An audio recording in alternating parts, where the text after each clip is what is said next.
Hola, nuevamente bienvenidos a un nuevo seminario virtual de la Cátedra de Farmacología Básica de la Facultad de Ciencias Médicas de la Universidad Nacional de La Plata. Ya saben mi nombre, que es Nora Duimovich, y en esta oportunidad vamos a trabajar con un seminario que cierre el módulo de farmacocinética. A este seminario lo vamos a denominar el seminario de dosificación. Cuando nosotros decimos que vamos a dar cierre al módulo de farmacocinética, queremos decir que vamos a empezar a utilizar todos los conocimientos teóricos aprendidos en los seminarios y en los trabajos prácticos anteriores para comprender el cómo y por qué de las distintas pautas de dosificación. Y vamos a tratar de aprender las herramientas para diseñar esas pautas de administración. En muchas oportunidades hemos observado en amigos, en compañeros de la facultad, en familiares que hayan sido tratados por diversas enfermedades, las distintas maneras de recibir los tratamientos para esas patologías. Por ejemplo, a X le dijeron que tomara un comprimido cada 6 horas. A mi vecino de arriba toma desde hace años un comprimido por día. A fulano lo internaron, le pusieron una vía con un suero que tenía el fármaco y se lo inyectaron a lo largo de todo el día, gotita por gotita, y pobre, casi que no pudo mover el brazo. Y ponele a otro, le dieron una inyección intramuscular y le dijeron que desde ahora en más se va a tener que administrar esa misma inyección una vez por mes de por vida. Claro, acá vimos distintas pautas de administración, pero no dijimos cuáles eran las patologías que tenían. Bueno, cuando nosotros planeamos el uso racional de los medicamentos, se requiere hacer un diagnóstico correcto, conocer adecuadamente el curso natural de la enfermedad y sobre todo la fisiopatología, es decir, cómo se produce esa enfermedad, para poder seleccionar un fármaco que sea eficaz para modificar esa fisiopatología y recién ahí poder diseñar una pauta de administración que consiga la máxima eficacia con el mínimo riesgo. Para que una droga ejerza su acción terapéutica debe alcanzar una concentración efectiva en el lugar de acción, en la biofase, y debe mantenerse dentro de ciertos márgenes en ese nivel, en esa concentración, durante todo el tiempo que sea requerido por la terapia. Es bien sabido que todavía nos resulta imposible conocer con exactitud la cantidad de fármaco que hay en la biofase cuando se produce un efecto, porque esa cantidad es un dato prácticamente imposible de medir. Pero teniendo en cuenta que el equilibrio que se establece entre la droga en la sangre y la droga en los diferentes compartimentos tisulares, nosotros podemos aproximarnos a conocer esa cantidad de fármaco en la biofase teniendo en cuenta la cantidad de fármaco que hay en la sangre, es decir, la concentración plasmática que se alcanzó cuando se estableció un efecto. Así, a partir de este momento, nosotros no nos vamos a referir más a concentración de droga en la biofase, sino que vamos a referirnos directamente a la concentración plasmática del fármaco como representativa de esa concentración en la biofase. Entonces, a ese nivel, a esa cantidad, a esa concentración plasmática que se necesita alcanzar para observar un efecto de una droga, la vamos a denominar concentración plasmática efectiva mínima. Es una concentración, un nivel, una cantidad por debajo de la cual no se observa acción terapéutica. Pero atención, porque las drogas también pueden presentar efectos tóxicos. Y estos efectos tóxicos se van a manifestar siempre y cuando se logre superar un nivel, una concentración a la que vamos a denominar concentración tóxica mínima. Es decir, un nivel por encima del cual se producen efectos tóxicos.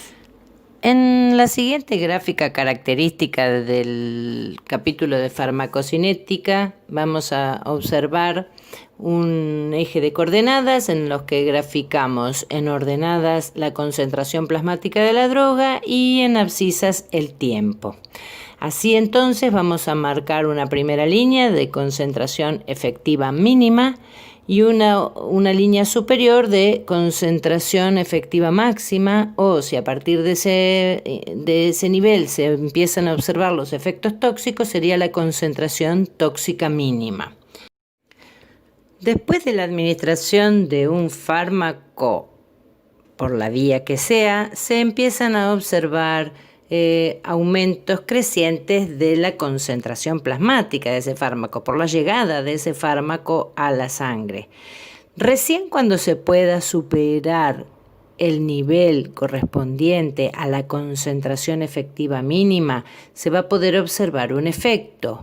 El tiempo previo en el cual existía droga en la sangre, pero no alcanzaba a superar la concentración efectiva mínima, ese tiempo se va a denominar periodo de latencia.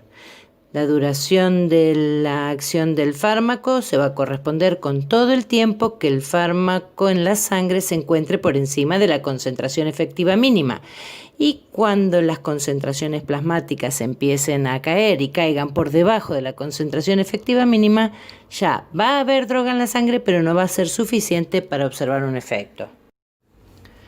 La relación que existe entre las concentraciones efectiva mínima y la concentración efectiva máxima, o que dijimos nosotros concentración tóxica mínima, se puede denominar ventana terapéutica o rango terapéutico. A ver, cuidado, no confundir con el índice terapéutico, que fue ese concepto que aprendimos en el seminario de variabilidad individual de las curvas cuantales. Ahora nos vamos a referir a ventana o rango terapéutico. Entonces, es la distancia que existe entre la concentración efectiva mínima y la tóxica mínima. Las drogas pueden tener ventanas amplias o estrechas. Además, cada droga puede tener varias ventanas, tantas como efectos deseados y efectos tóxicos pueda originar. Y esas varias ventanas las vamos a observar en la siguiente gráfica.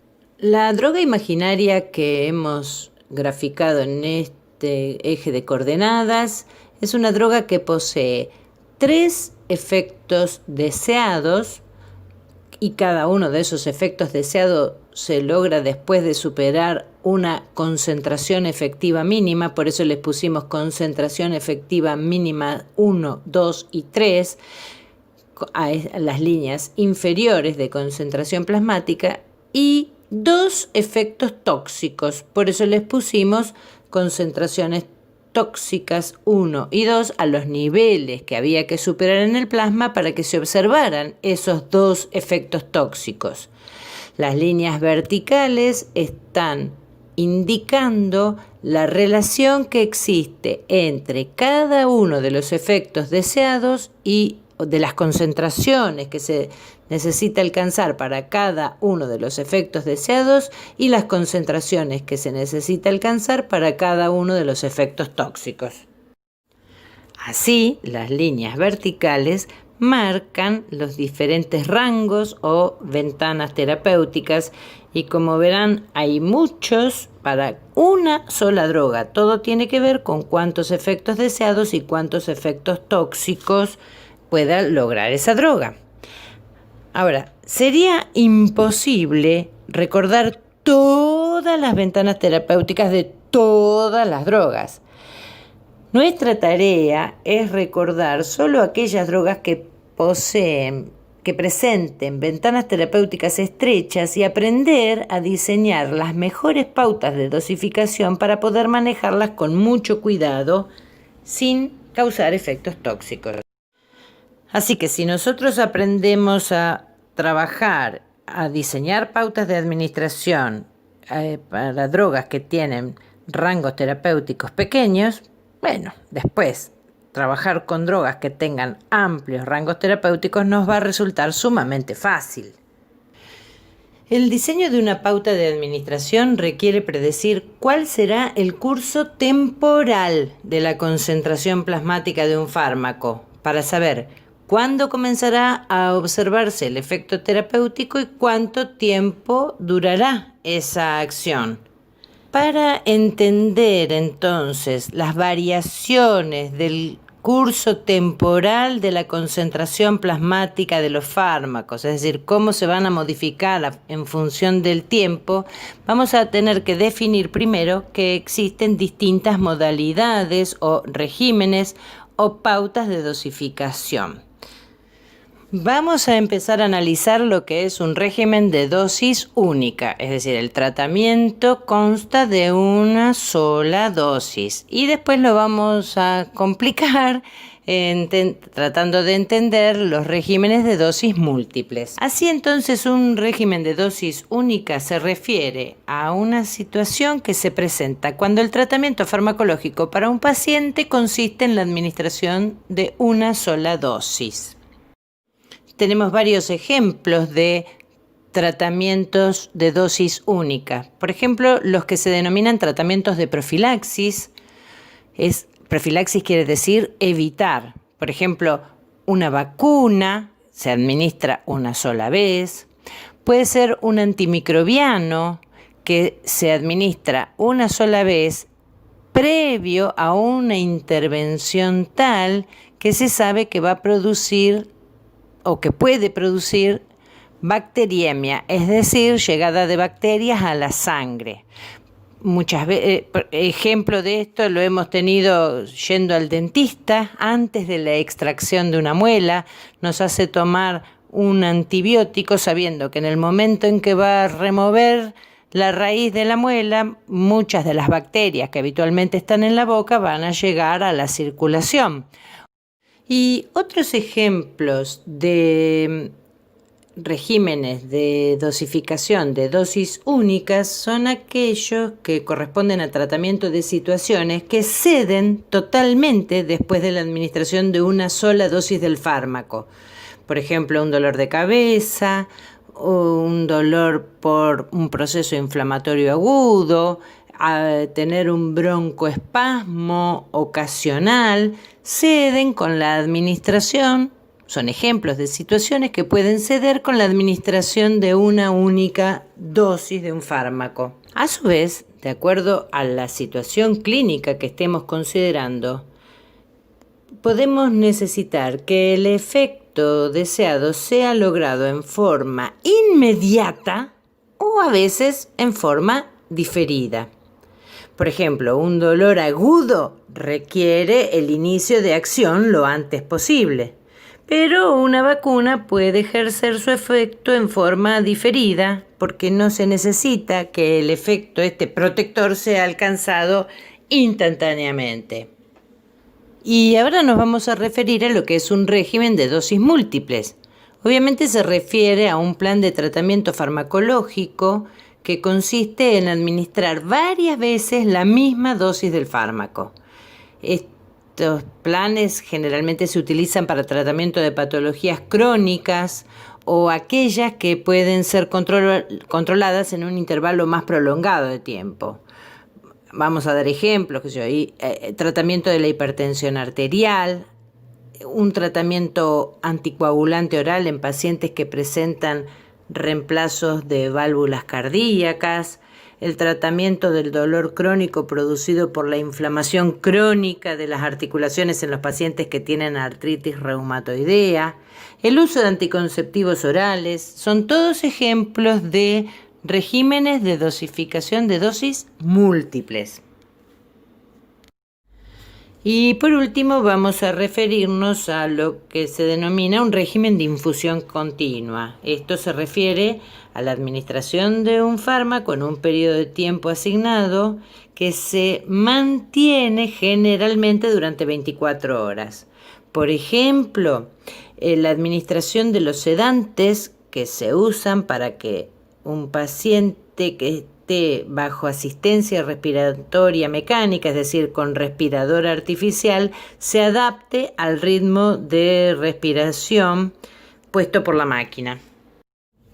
Vamos a volver a lo que es a analizar el esquema de dosis única. Esta dosis única puede ser administrada por vía intravascular o por cualquier otra vía que vamos a denominar extravascular.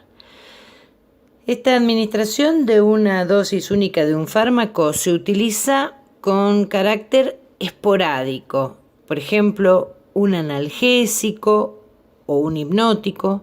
También puede ser con carácter cíclico, por ejemplo, algunos tratamientos antineoplásicos repiten ciclos de dosis únicas, y especialmente para la administración de una dosis inicial con el fin de alcanzar con rapidez una concentración plasmática eficaz.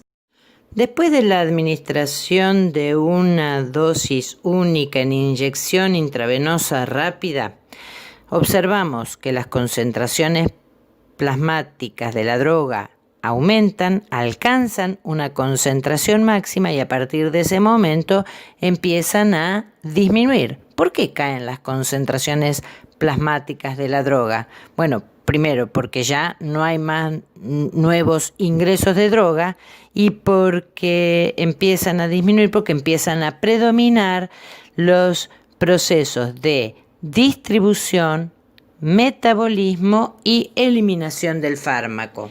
De los 3 responsables que nombramos de la caída de la concentración plasmática del fármaco, el que en primera instancia se considera más importante es la distribución, el volumen de distribución. ¿Y por qué la distribución en primera instancia? Bueno, si bien todos los procesos son simultáneos, la distribución es la que va a predominar en primera instancia porque hipotéticamente los tejidos están vacíos de fármaco, no hay droga en los tejidos y en el plasma está todo el fármaco recientemente administrado. Así que va a existir un gran gradiente de concentración para que la droga abandone el plasma gracias a la distribución, principalmente hacia los territorios más irrigados.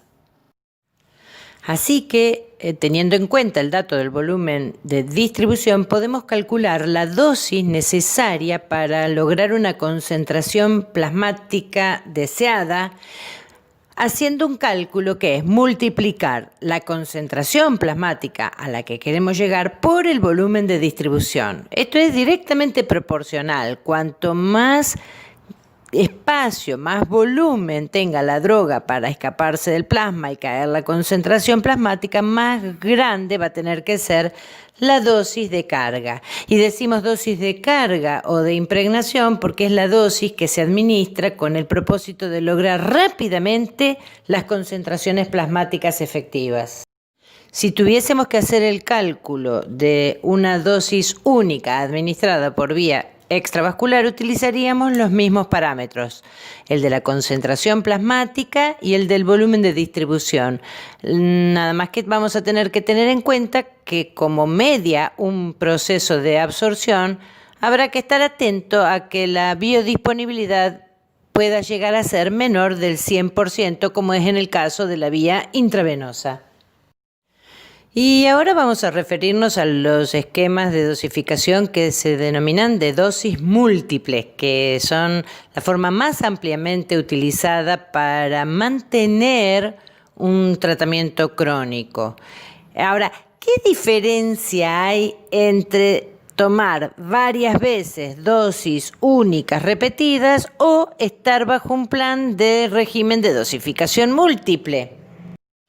Lo que va a marcar la diferencia va a ser el intervalo entre las dosis que se elijan. Así, si entre dosis y dosis pasaron más de 5 vidas medias, se considera que la droga administrada en la primera dosis ha sido totalmente eliminada del organismo y la segunda dosis, tan espaciada, va a iniciar el ascenso de la concentración plasmática desde 0. En cambio, si el intervalo de dosis es más corto que el de 5 vidas medias, no se terminó, ha pasado tan poco tiempo entre una dosis y la otra que durante ese tiempo no se llegó a eliminar el 100% de la primera dosis. Por eso, cuando administremos la segunda, la cantidad incorporada con la segunda dosis se va a acumular con la que estaba remanente después de haber administrado la primera. Y como siempre que hablemos de dosis extravasculares, vamos a tener que tener en cuenta el tema de la biodisponibilidad, que no siempre es exactamente igual a la biodisponibilidad del 100% que se observa cuando uno administra una droga por vía intravascular. Pero el resto de los parámetros van a ser similares. Hay un aumento inicial de la concentración plasmática porque predomina la absorción y luego una disminución porque predomina la eliminación. Así vamos a establecer la fórmula que se necesita para hacer un cálculo de la dosis de mantenimiento. Vamos a poner dos variables: la concentración plasmática en la que nos queremos mantener y el clearance del fármaco, que en este caso va a ser el responsable de intentar bajar esa concentración plasmática. Y entonces, otra vez, cuanto más grande sea el clearance, la depuración, la pérdida de droga de la sangre, más grande va a tener que ser la dosis de mantenimiento para mantenerse exactamente en esa concentración plasmática.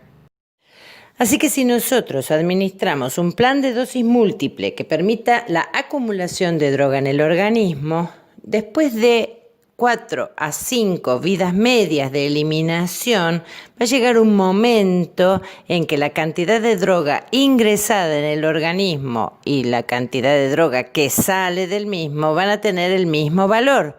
Así que la concentración plasmática que se va a alcanzar se va a denominar concentración meseta. Por supuesto que nosotros vamos a querer que nuestra concentración meseta se encuentre dentro del rango terapéutico y vamos a tener que estar atentos al no generar muchas fluctuaciones en la meseta, porque gracias a las fluctuaciones podemos pasar tiempo por debajo de la concentración efectiva mínima y no observar el efecto terapéutico, y también pasarnos por encima de la concentración tóxica mínima y tener un tiempo en el que se pueden desarrollar efectos tóxicos. ¿Cómo no pasarnos? ¿Cómo no tener fluctuaciones en la meseta? Bueno, una regla general básica para evitar una concentración excesiva de la concentración plasmática es utilizar un intervalo de dosis que coincida o que sea similar a la vida media de eliminación, lo que va a generar una fluctuación en el 50% más o menos a nivel de la meseta. Vamos a tratar de graficar qué es lo que está pasando dentro de la sangre cuando nosotros empezamos a administrar un esquema de dosis múltiples con intervalos iguales a los de su vida media de eliminación. Imaginemos, no importa cuánto es el valor de la vida media, pongamos 8 horas, 6 horas, bueno, vamos a hacer los intervalos de dosis, van a ser de 6 horas u 8 horas. Bueno, en esta gráfica vamos a observar en ordenadas la concentración plasmática y en abscisas el tiempo, y vamos a ir viendo cómo va cambiando a medida que nosotros vamos a ir ingresando dosis sucesivas a intervalos iguales al valor de la vida media. Por eso en abscisas, donde está graficado el tiempo, va a decir D1, D2, D3, D4, que son, y tienen una flechita, que son los momentos en los que vamos a ir administrando una droga. Vamos a administrar una dosis en el tiempo cero, la primera dosis. Eso va a hacer crecer la concentración plasmática. Y llegada el tiempo de la vida media, va a caer la concentración plasmática a la mitad.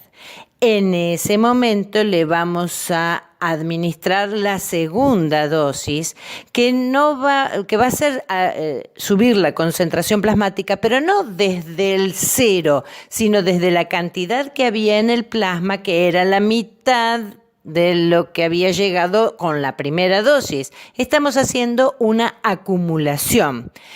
Pasa una vida media y nuevamente la concentración plasmática cae a la mitad, y es en ese momento donde vuelven a pasar 6 horas y administramos una tercera dosis que otra vez sube la cantidad de droga en la sangre, pero no desde cero, sino desde lo que había antes.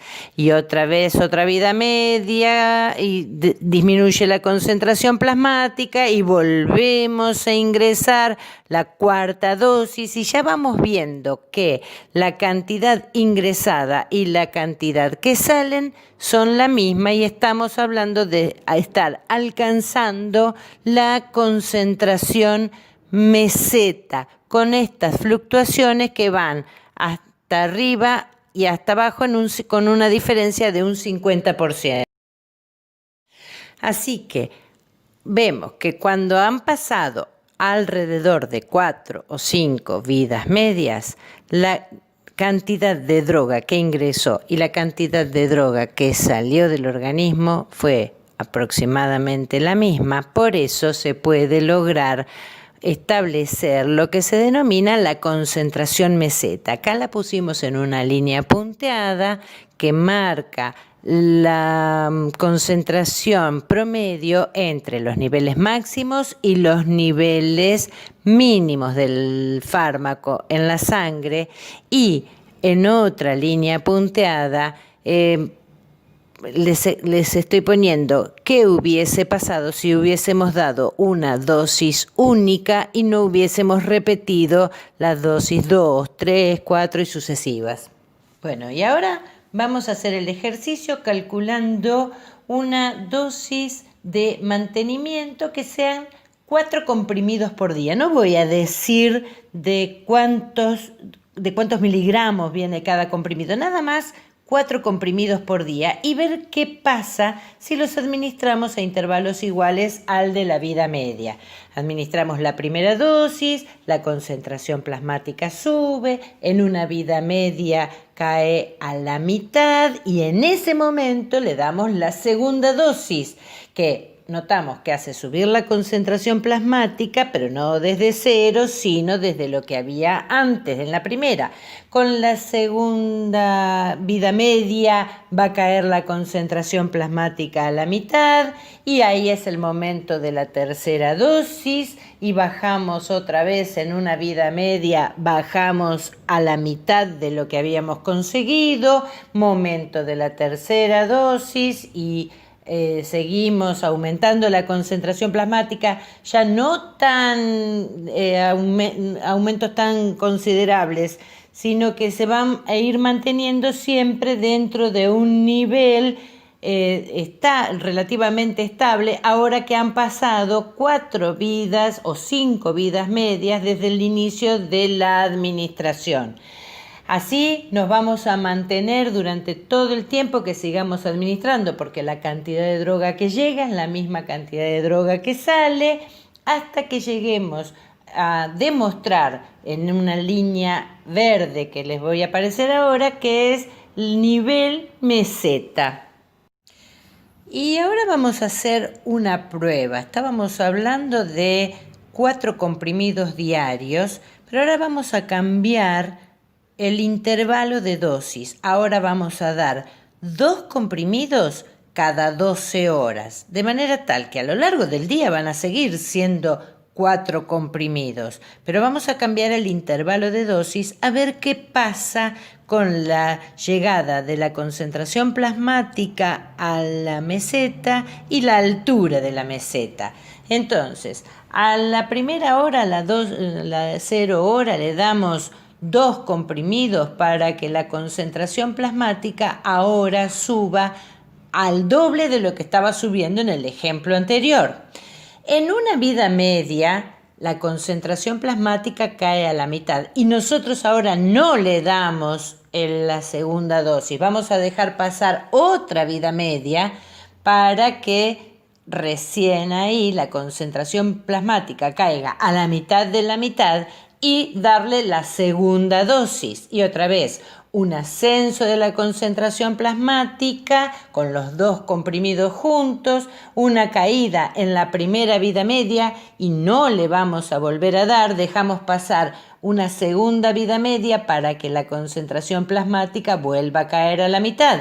Momento de darle nuevamente 2 comprimidos. Vuelve a aumentar tanto, pero no parte desde 0, sino de lo que quedó de la dosis anterior. La acumulación se produce en base a lo que quedó en la dosis anterior.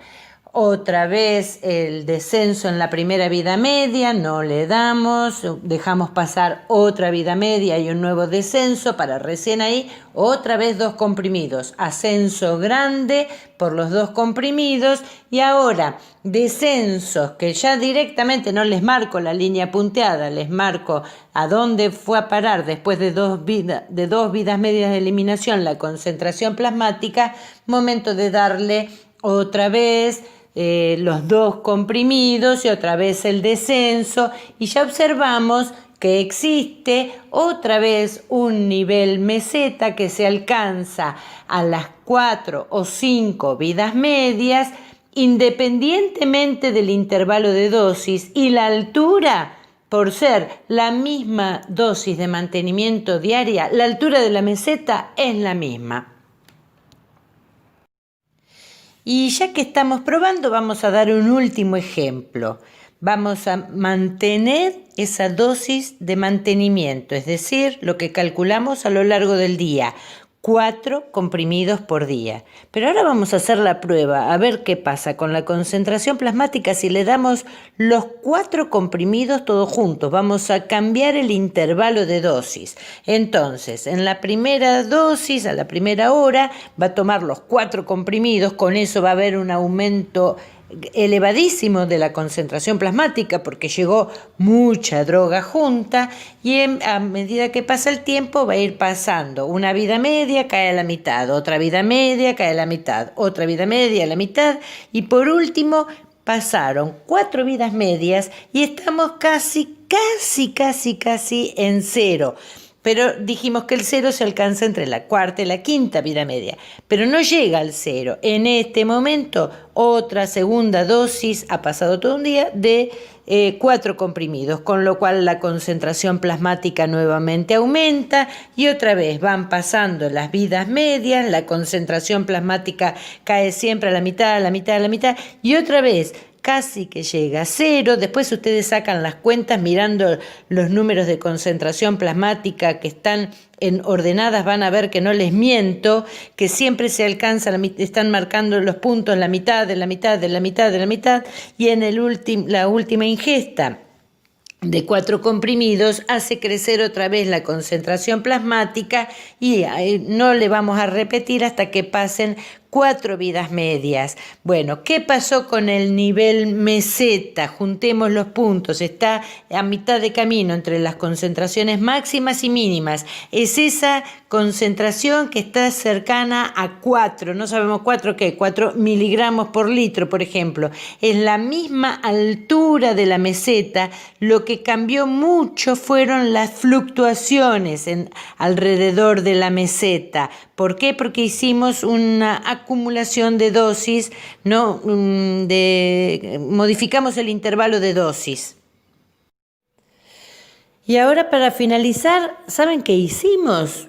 Pusimos las 3 pautas de dosificación, las 3 curvas que se fueron logrando de las distintas pautas de dosificación, una encima de la otra. Ahí en esa misma gráfica están la primera de la administración cada 6 horas, un comprimido cada 6 horas, total 4 comprimidos por día. La segunda pauta de administración que tiene 2 comprimidos cada 12 horas, total 4 comprimidos por día. Y la tercera pauta de dosificación, los 4 comprimidos juntos una sola vez por día, total 4 comprimidos por día. Están los 3 perfiles y sus 3 mesetas que, bueno, particularmente no nos salieron exactamente en el mismo nivel, pero ustedes tienen que creerme que las 3 mesetas están en el mismo nivel.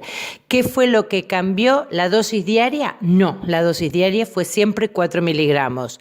Cambió el intervalo de dosis y por lo tanto cambiaron las fluctuaciones en la meseta. Las mesetas son iguales y lo que cambiaron fueron las fluctuaciones en la meseta. Ahora bien, se han alcanzado concentraciones tóxicas, ha estado siempre dentro del rango terapéutico. Nunca marcamos, en ninguna de las 3 marcamos el rango terapéutico. Ahora lo vamos a marcar para saber si en algún momento, con alguno de los regímenes de dosificación, estuvimos por fuera del rango terapéutico. Bueno, y entonces para entender esto de si estuvimos o no dentro del rango terapéutico, hemos marcado 2 líneas, una línea inferior un poquito más corta, que es la que está a la altura del 1.2 aproximadamente miligramos por decilitro o por litro, y es la que marca la concentración efectiva mínima, y una línea superior a la altura de 6 miligramos por litro que marca la concentración tóxica mínima. Entre ellas se encuentra el rango terapéutico, y ahí vemos que con la administración de un comprimido cada 6 horas estuvimos siempre dentro del rango terapéutico. En el caso de la administración de 2 comprimidos cada 12 horas también nos mantuvimos dentro del rango terapéutico, pero cuando elegimos el esquema de dosificación de 4 comprimidos juntos una vez por día, intentando alargar lo más que se pudiera el intervalo de dosis y hacer una sola toma diaria, hubieron momentos en los cuales nos pasamos de la concentración tóxica mínima y se pudieron haber establecido efectos tóxicos, a pesar de que las 3 mesetas estaban dentro del rango terapéutico. Bueno, y después de tanto lío, después de agrandar tanto los intervalos de dosis, vamos a hacer el camino opuesto. Vamos a achicar el intervalo de dosis lo más que se pueda, pero ya no lo vamos a poder hacer por otra vía que no sea la vía intravenosa, porque en la vía intravenosa, si ponemos un suero que contenga la droga, vamos a hacer entrar gotita por gotita, tic, tic, tic, van a entrar pequeñas cantidades de la droga y no va a haber tiempo entre la llegada de una gotita al plasma con la siguiente gotita, no va a haber tiempo para eliminar nada, así que los descensos van a ser muy chiquititos, imperceptibles, tanto los ascensos de la concentración plasmática como los descensos.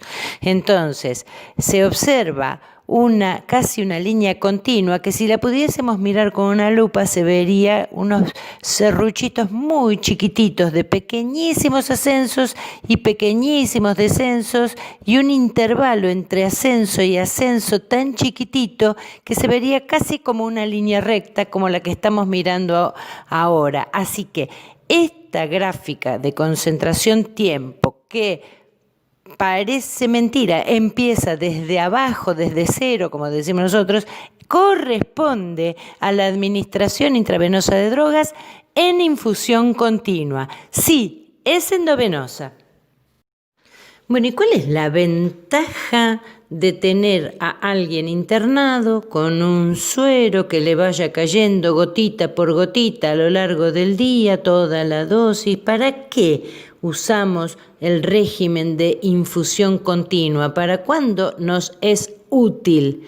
Bueno, básicamente nos sirve para poder administrar drogas que tienen un rango terapéutico muy estrecho. Las concentraciones efectiva mínima y tóxica mínima están muy cerca. No podemos darnos el lujo de tener fluctuaciones en la meseta, porque podríamos estar o por debajo de la concentración efectiva mínima y perder efecto, y también podremos estar por encima de la concentración tóxica mínima y observar efectos tóxicos. Y bueno, hasta aquí llegamos. Hemos tratado de darles un panorama de las distintas pautas de dosificación de los fármacos, tratando de explicar las ventajas y las desventajas de cada una, las distintas vías de administración, los distintos cálculos que tenemos que hacer, cómo evaluar los distintos intervalos de dosis, hablar del rango terapéutico. Bueno, todos estos conceptos de este video van a estar también en un PowerPoint que va a estar en el entorno educativo para que ustedes puedan aprovecharlo y seguir mirando el video y analizando los conceptos en el dibujo del PowerPoint. Los miran, los escuchan, los estudian y bueno, las dudas las vamos a aclarar en los distintos trabajos prácticos. Estudien mucho y quédense en casa.